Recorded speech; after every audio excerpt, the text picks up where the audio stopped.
Keep going. Keep going.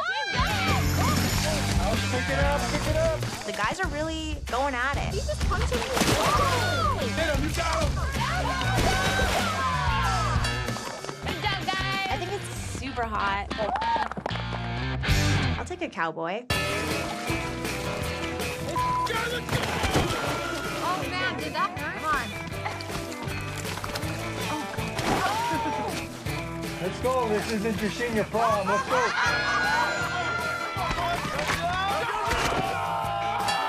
It's a draw.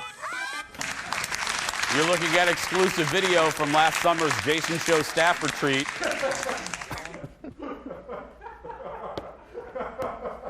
Yep.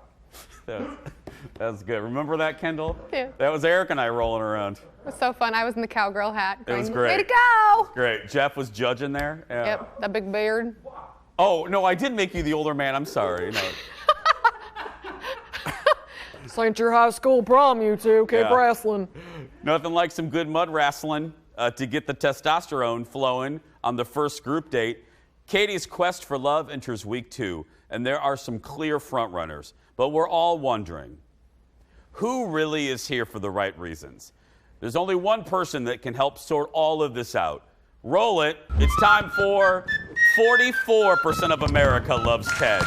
Joining us right now from Bachelor Nation, the one and only Ted. Good morning, Ted. Good morning. Hey, actually, no, Ted, you're in our new control room. How's it going in there? It's gorgeous, but there's like new buttons and new monitors every single time, so it's like figuring out how to drive a car every time we step in here. Perfect. We'll get a Leo check in a minute, but why were, Ted, let me just ask the obvious question. Why were those naked men wrestling? I feel like we do this every season. We got to get some of the guys naked just, to prove that they are enormous, and then some of them are just puny, and then they crush them. I don't know why we do this. We just do it. So this was a legitimate group date. Yeah, and I mean, there was one guy who got his head smashed into that hay. I don't know how he didn't, get his lights knocked out of him. But yeah. Katie was enjoying it. Well, I mean, we all were. There was another group date. Which one was that? So Katie is very sex positive. Okay. So they kind of dialed into that, and they had the men tell her why they would be the world's greatest lover for her. Oh, I'm sorry. That was a legit question? Yes. So they had to come up, they had to go on stage and tell her why they would be the world's greatest lover. And this is Mike. And Mike, shocking, I know this is going to be shocking for Bachelor Nation.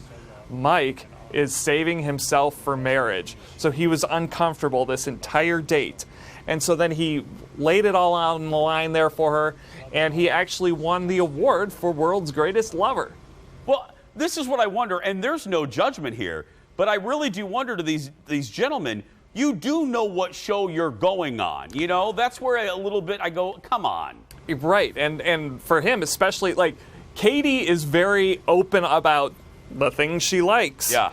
And someone who is saving themselves, I don't have a problem with it. I just don't think that's the match for her. No. Aaron and Cody, tell me about these two. This was juicy. Aaron and Cody, so they Katie kind of drew it out of Aaron because she's like, I noticed some tension between you two.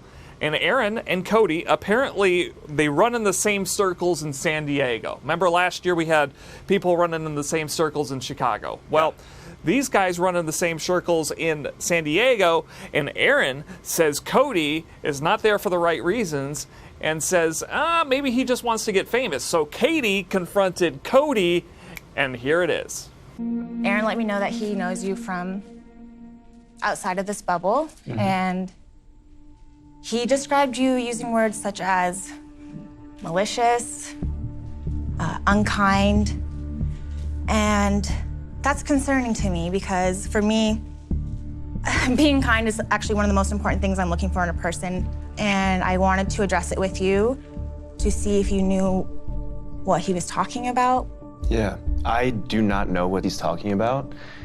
I'm not that way at all. That's just not factual information. There it is. That's a strong Who is he, denial. Andrea Mitchell? That's just not factual information. Yeah, so that wasn't exactly convincing, and then he got the boot. Who is Carl? So Carl is this guy who apparently now wants to be the villain because he is trying to get this stirred up. So once Cody got eliminated, he's like, I don't think we've gotten rid of everyone who doesn't want to be here for the right reasons. And so he goes to her and says, there are some guys here who don't want to be here for the right reasons. And she goes, who? And he goes, well, I'm not going to tell you. And she goes, no, tell me. And he's like, well, I can't tell you. She's like, well, give me specifics about what they said. And he's like, well, I can't give that to you, but just trust me. I'm exhausted. He lit the house on fire. He's still there. Who is she liking? Okay, so we had a few good makeout sessions. First of all, we've got Greg. Greg and her had a good heart-to-heart. He got the first impression rose last week. Thomas has muscles. She loves that. And then finally, we got Cat Guy, who apparently she really likes. Remember, he's the guy who came out of the limo last week. Yeah. In a cat, and that's a little uncomfortable of a makeout, but yeah. Before we go, Ted, can we check on Leo? How's Director Leo doing? Can we get a safety check? How's he doing today? Is he pulling a? There he is. There he is in our new control room. There's Leo. Just want to make sure he's okay. He's in a good mood right now. He's in a good mood. I'm going to try to keep him that way. We'll be. Thank you, Ted. Thank you.